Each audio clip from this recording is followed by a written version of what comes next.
Ever since the inventor, Herman Hollerith, and his magnificent mustachio introduced punch card machines in the late 19th century, there has been tremendous interest in the question, what is the best way to sort data with machines? Sadly, as algorithms legend Donald Knuth reminds us, there is no best way to sort.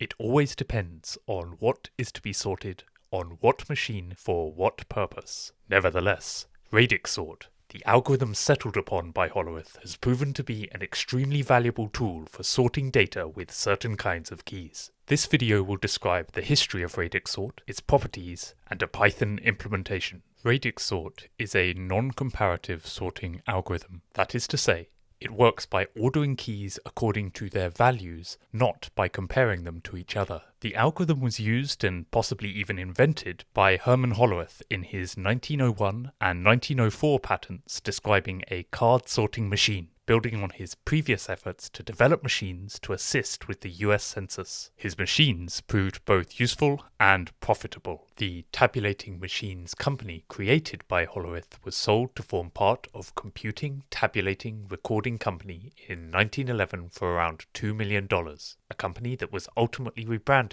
as IBM in 1924. In 1929, Leslie John Comrie provided the first published description of the least significant digit, or LSD, variant of radix sorting.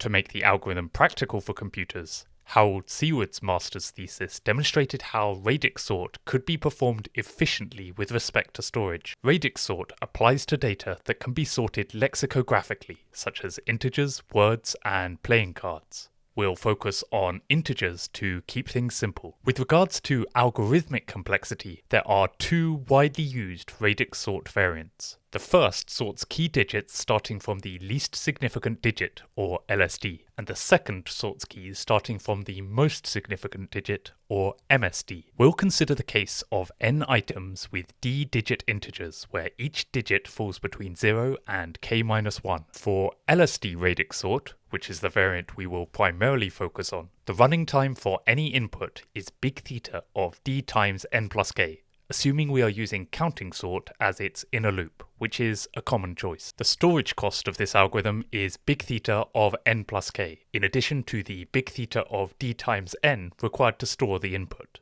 We won't go much into the MSD variant, but for reference, in MSD radix sort, the worst case runtime has the same complexity as LSD radix sort, but the average runtime on random inputs becomes big theta of n log base k of n. The storage cost becomes big theta of n plus p times k, in addition to the storage for the input, where p is the length of the longest key prefix match. This p term corresponds to the stack depth required to implement this sort with recursion. I mentioned earlier that radix sort can be applied to data that has a lexicographic ordering. As a refresher of this terminology, let's suppose that each key in the sequence we want to sort is an integer pair A-B. Under lexicographic ordering, we say that A1-B1 is less than A2-B2 if either A1 is less than A2 or A1 equals A2 and B1 is less than B2. This definition also extends to key tuples of more than two elements. As we'll soon see, radix sort operates on each key position of the tuple in turn to sort items until they are following the appropriate lexicographic ordering. Where does the name radix sort come from? Radix is the Latin word for root or base. In mathematics, radix is used to describe the number of unique digits or base of a number system. For example, the radix of the decimal system is 10. There are 10 unique digits ranging from 0 to 9. Radix sort works by grouping items according to their radix, hence the name. Given keys that contain multiple digits, a natural question is whether we should apply radix sort on digits from right to left or from left to right. Sorting from right to left is referred to as least significant digit, or LSD radix sort, since we start from the least significant digit. Sorting from left to right is referred to as most significant digit, or MSD radix sort, since we start from the most significant digit. LSD Radix Sort assumes all keys have the same length. This is the approach used in the card sorting machines that were deployed for many decades for census data and other business use cases. It requires a stable sort, like counting sort, as a subroutine in its inner loop that is called on each digit position. LSD Radix Sort works by iteratively sorting D-digit data in D passes. MSD Radix Sort, on the other hand, supports keys with different lengths. It sorts through a recursive process that can exit early if fewer than 2 keys share the same digit at a given position. As a result, it may not need to examine every key in each pass. Consequently, its runtime depends heavily on the input data distribution.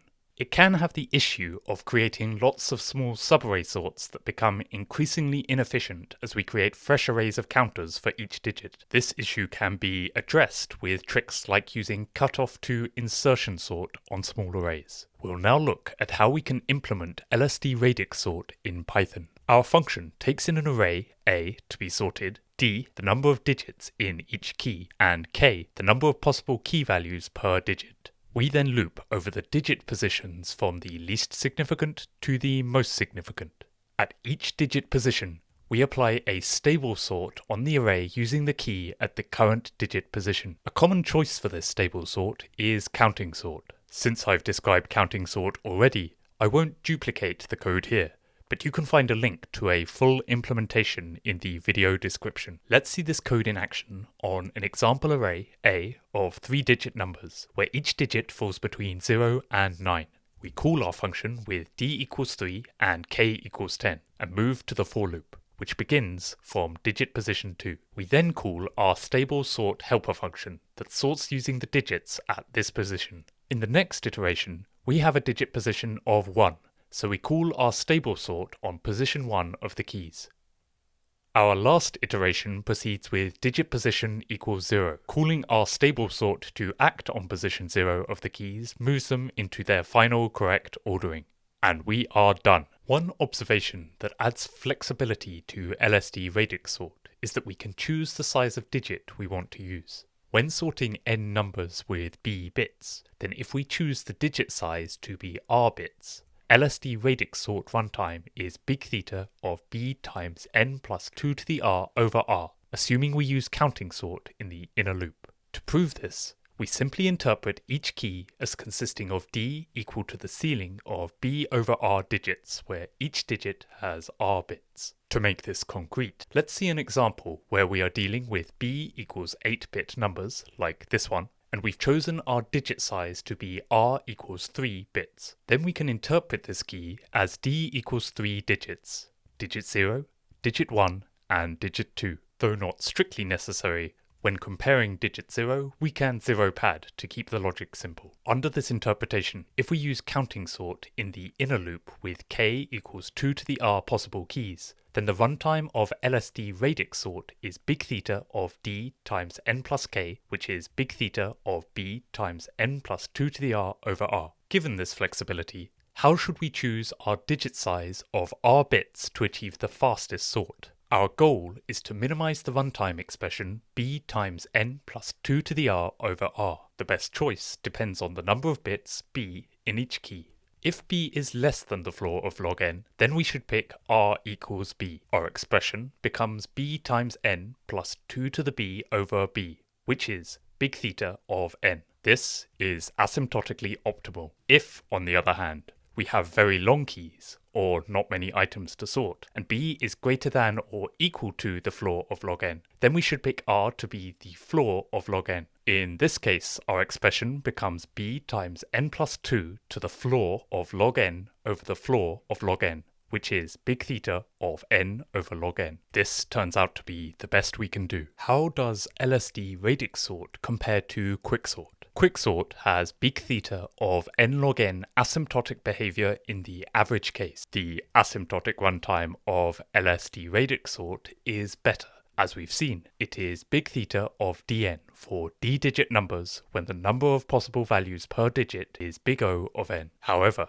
in practice, Quicksort tends to be more cache-friendly and also has the benefit of operating in place. By contrast, LSD Radix Sort is typically less cache-friendly and not in place, requiring extra storage. Harking back to the wisdom of Donald Knuth, the best choice of sorting algorithm will therefore depend on the data distribution, storage constraints, and machine to be used. In the video description, you can find links to Python code to implement LSD Radix Sort, slides, and references. I hope you have a wonderful day.